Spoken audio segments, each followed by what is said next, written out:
like finance needs time, or if I need time, just say, hey, Mayor, would you take Good evening. I'll call to order the Assembly Finance Committee. The time is Yeah, I'll leave that here. 5:32 on Thursday, December 6, 2018. We are in the Mona Lisa Drexler Assembly Chambers. There are 3 exits to the chambers, the one that we all likely came in through, and then exits on either side of that as well. Clerk, will you please call the roll? Thank you, Mr. Quist. Mr. Cooper? Here. Ms. Sanford? Ms. Lake? Here. Ms. Major will be along shortly. Ms. Williams? Here. Mr. Tacky? Here. Mr. Lejeski? Here. Mr. Gray? Here. And Mr. Quist? Here. You have a quorum. Thank you. That brings us to item 2 on our agenda, memoranda, reports, and presentations, of which we have none today. That takes us to item 3, contracts and bid awards.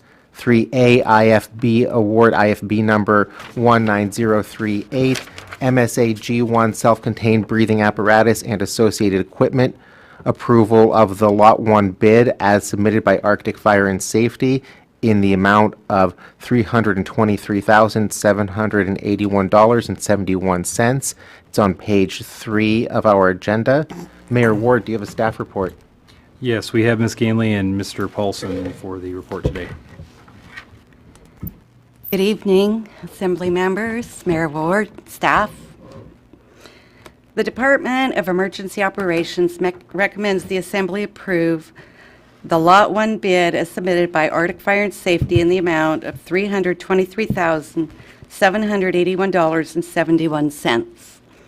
The bid consists of new compliant self-contained breathing apparatus for the North Star Fire Service area. Funding for the project has been made available by ordinance number 2018-21D. The competitive process was conducted in compliance with Title 16. Arctic Fire and Safety's bid is the lowest responsive bid. Please place this recommendation to award on the Assembly agenda for the meeting to be held December 6th. Does that conclude your report? Yes, thank you. I would look for a motion. Move to award IFB number 19038, MSA G1 self-contained breathing apparatus and associated equipment. Approval of Lot 1 is submitted by Arctic Fire and Safety in the amount of $323,781.71. Second. All right, it's been moved by Mr. Cooper and seconded by Mr. Gray. Discussion, debate, questions? All right, Mr. Cooper. I seem to recall that we had a previous bid award for self-contained breathing apparatus. Is my memory correct, or is this the first one we've had in a while? This is the first one we've had in a while. I think when we had the ordinance for the North Star Fire Service area funding, Okay, we that's talked what it about was. this procurement. That's the funding authorization for That this. is correct. Thanks. All right. Well, I think that would you like to join us before we vote, Ms. Major? Okay. Thank you. I think that we're ready to vote. Clerk, will you please call the roll? Thank you, Ms. Lake? Yes. Mr. Cooper? Yes. Ms. Williams? Yes. Mr. Tacky? Mr. Lejeski? Yes. Mr. Gray? Yes. And Mr. Quist? Yes. Would anyone like to change their vote? Seeing none, 7-0. it is awarded 7-0. I'd like to let the record note that Ms. Sanford and Ms. Major have joined us. Thank you. That brings us to item 3B, contract award, Houston Galveston Area Council, HGAC Cooperative Interlocal Contract 187304, approval of contract with Rocky Mountain Ambulance Sales and Service in the amount of $203,039 for the purchase of one new Type 1 F350 6.7-liter diesel ambulance. More information is on page 9 of our packet. Mayor, do you have a staff report for us? Yes, thank you, Mr. Quist. We have Ms. Ganley and Mr. Paulson again. The Department of Emergency Operations recommends the Assembly approve of a contract with Rocky Mountain Ambulance Sales and Service in the amount of $203,039. The contract consists of a purchase of one new 2019 Type 1 F350 6.7-liter diesel ambulance. Funding for the project has been made available through VEF, Vehicle Leasing Program. As allowed under Fairbanks North Star Borough Code 16.08.040, cooperative purchasing, the borough will purchase the ambulance utilizing the Houston-Galveston Area Council Cooperative. Thank you. Does that conclude your staff report? Yes, that concludes the report. Thank you, Mr. Quist. Thank you. I would look for a motion. Move to award Houston Galveston Area Council HGAC Cooperative Interlocal Contract Number 18-7304, a contract with Rocky Mountain Ambulance Sales and Service in the amount of $203,039 for the purchase of one new 2019 Type 1 F350 6.7-liter diesel ambulance. Second. Thank you. It's been moved by Mr. Cooper and seconded by Mr. Tackey. Committee discussion, debate, questions? Ms. Williams. Can you very briefly describe the vehicle leasing program and the cooperative nature?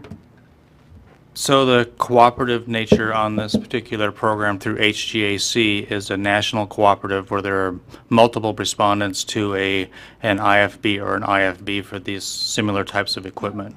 The city of North Pole just purchased one of these ambulances off the cooperative. It is identical as this unit. So we're kind of doing some cooperative purchasing on that.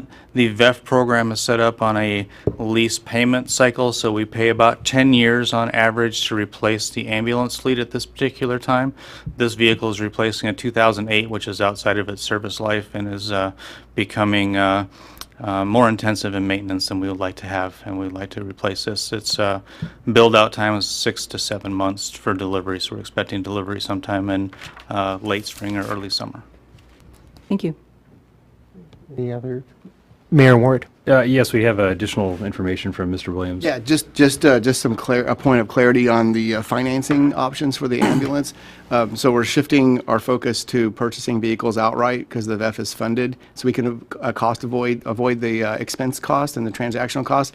But on the ambulance side, because it's a non-area-wide function, we haven't put enough in that little bucket of money to be able to buy it outright. So we're going to have to lease it up front until we make that chunk of that enterprise fund portion whole. And then once we get that whole, we should be able to just pay that lease off and avoid that. It's basically, it's a payment plan for the vehicles is what it is. They call it a lease, but that's what it is. Does that make sense? Mm-hmm. So intention is to lease it up front, get into the agreement so we can manage our cash flow, that at some point in the future soon pay it off as quickly as we can. Any other discussion, questions, debate? Seeing none, I think we're ready to vote. Clerk, please call the roll. Thank you. Ms. Lake? Yes. Ms. Major? Yes. Mr. Lejeski? Yes. Ms. Sanford? Yes. Mr. Cooper? Yes. Ms. Williams? Yes? Mr. Tackey? Yes. Mr. Gray? Yes. And Mr. Quist? Yes. Would anybody like to change their vote? Seeing none, it's 9-0. It's awarded 9-0. Thank you. That would bring us to item C, but that was removed from the agenda at the request of the administration. It will appear on the regular assembly meeting agenda of December 13, 2018. That brings us to item 4A, advanced ordinances and resolutions, ordinance number 2018-21K, an ordinance amending the FY 2018-19 budget by appropriating $140,068 in federal pass-through grant funding to the Special Revenue and/or Capital Projects Fund for the acquisition of emergency management-related equipment, training, and exercises. The sponsor is Mayor Ward. It is on page 16 of our packet. Mayor Ward, do you have a staff report? Yes, we have Mr. Brad Paulson with Emergency Operations here for the report today. Thank you, Mayor. Assembly, this ordinance will appropriate $140,068 of 2018 Homeland Security pass-through money from the state to the Department of Emergency Operations. There are multiple projects in this $140,000. I'll do the 40,000-foot likings for you this evening. The number one high dollar project of $40,000 plus is a Stop the Bleed supplies, which is a continuation of a program we've started in the borough to put Stop the Bleed emergency care kits in our public occupancy buildings. The big thrust of this Stop the Bleed equipment this year is going to all of our public schools.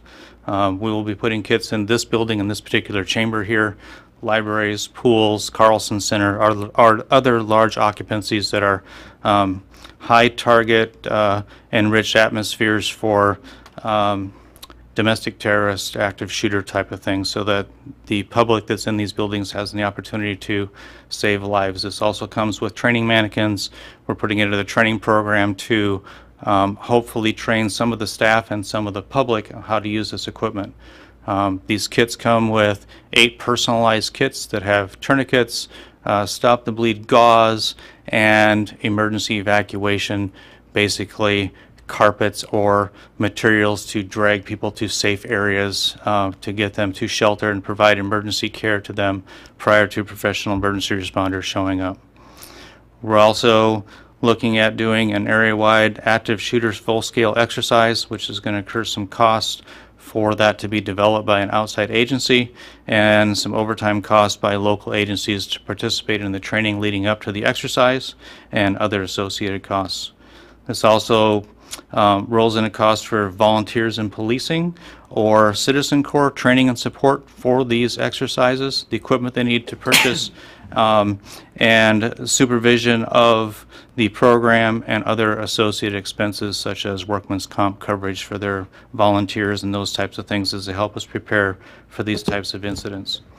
This is also going to provide for some additional physical security enhancements at our emergency operations center, putting in a couple more key strike pads for entrance, purchasing securement for our servers and our backup communications systems up there that are currently unsecured, and also providing some travel money and exercise participation in the Alaska Shield 2019 statewide exercise. And that concludes my staff report, Mr. Mayor. That's all we have. Thank you, Mr. Quist. Thank you. So committee discussion, and we'll have opportunity to, if we care to, debate this ordinance next week. So no debate today, but we can discuss or ask questions as much as we care to. Mr. Gray? So it appears this was all money that was just passed through to us. There is no matching required on That that. is correct. There is no match Okay, required. great. Thanks. Any other questions for the administration or discussion? Mr. Lejeski? Just a comment. The timing of this ordinance is impeccable. Thank you. Any other discussion, questions? Seeing none, that will bring us on to item 4B, ordinance 2018-21N, an ordinance amending the FY 2018-19 budget by appropriating $125,000 from the general fund balance to the multi-year general subfund and/or capital projects fund for projects associated with state and federal regulatory compliance and hazardous materials. The sponsor is Mayor Ward. There's more information on page 22 of our packet. Mayor Ward, do you have a staff report for us? Yes, we have Ms. Janet Smith with Public Works here for the report today. Hi, for those of the new people on the assembly, I'd like to introduce myself. I'm Janet Smith. I'm the Deputy Director of Public Works. And one of my tasks in that position is to ensure that the borough is in compliance with state and federal agencies. And at this time, there's no regular funding to assure we meet those requirements on an ongoing basis. So this money would be used to help us clean up things or bring up to standards known and unknown items of concern. So a few examples of those projects would be there's like lead in the soil under the SS Nenana.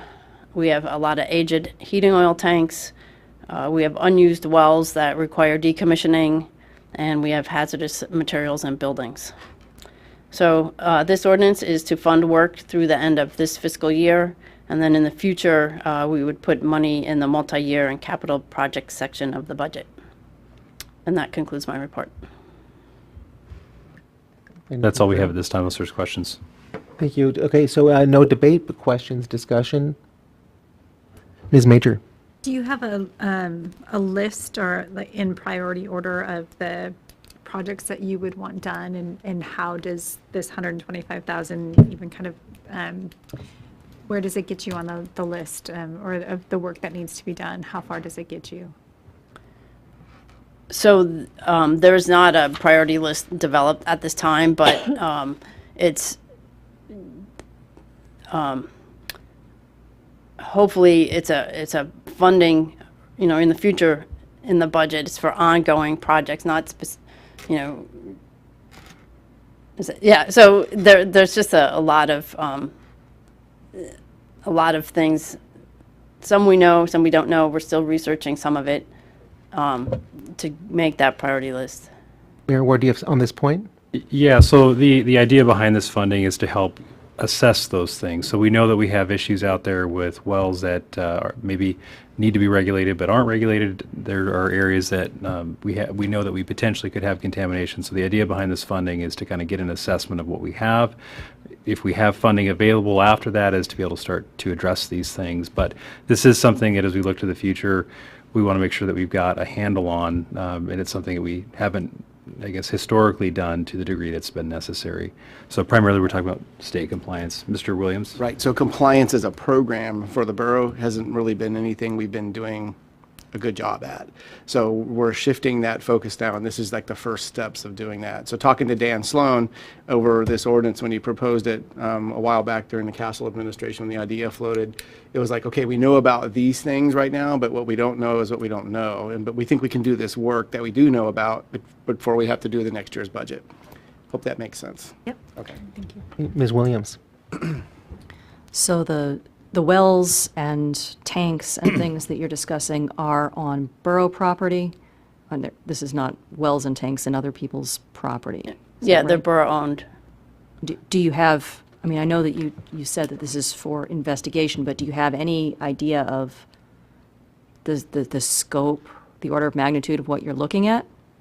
So there's a current spreadsheet of 260 wells that the borough owns, and for the fuel tanks, the aged ones, the really old ones, there's about at least a dozen of those. So we have some idea. And with the wells, the Parks and Rec has many of them, and they are following the rules and testing as they should. But there's just a lot we're not sure about. And the amount of the ordinance is based on some of the work I've been doing with the underground storage tanks and cleaning those up. So we kind of have a magnitude of project and then what we can accomplish in a year. So. Mr. Cooper? Thanks. The Assembly recently approved a couple ordinances appropriating money to replace certain underground oil tanks and implement a system for inventorying and managing our assets. Can you tell me how this ordinance fits into those two ordinances, how that's? So the fuel tank ordinance was for regulated underground storage tanks. The tanks I'm talking about in this ordinance would be our heating oil tanks, and we have, as I said, many that are 20, 30 years old or older, and there just comes a time when you have to replace those. So they're separate issues. And Mayor Ward? Yes, we could Mr. Williams provide some additional information on that question. So to add on to that, so the asset inventory tracking system that was recently approved by the Assembly, we're in the process of implementing that now, and the intent for that is to actually get a kind of more robust, holistic visibility on each of these assets, whether it's a well or a building or a tank, and know the condition and the life cycle of each of those assets to know how we're going to manage that going forward. Because right now we have all this stuff on a spreadsheet, and that's not a really good way to professionally manage these kinds of assets, this scope of assets. So we're going to do a better job.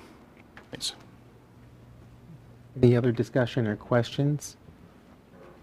I have a couple. So this appropriates an additional $125,000 for the duration of the fiscal year. So far this fiscal year, how much has Public Works spent on projects associated with state and federal regulatory compliance and hazardous materials. In a ballpark would be fine.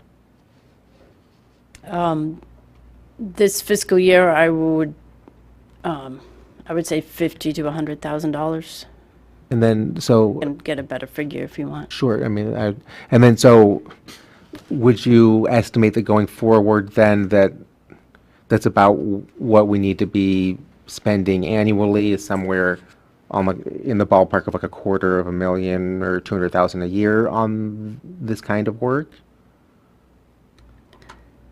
Yes, I mean, I think the money's the amount was based on like a per project fees we paid on previous projects, and I think once we have the list, we can accomplish, it would be 4 or 5 projects a year, I think. And that's about the appropriate money. And Okay, thank you. Any other questions? All right, Mr. Lejeski. Sorry if you already said it, but when did you want to start this work? as soon as if the ordinance passes, as soon as I had the funding. Okay, so you may be starting in January then? Yes, Okay, or, Sure. oh, no, because this is coming up next week, so maybe even December, huh? yes. Okay. Any other questions, comments? Seeing none, that brings us to item 5A, monthly budget reports. The most recent budget report was November 8 for October. Same with the general fund balance report. Questions or discussions on either 5A or 5B? Seeing none, that brings us to mayor and assembly comments, and these are limited to finance committee topics. Mayor, do you have any comments at this time? I have no comment at this time. All right, and how about we do it this way? Does anybody at this time have finance committee related comments they'd like to make? All right, seeing none, the time is 5:54 and we are adjourned.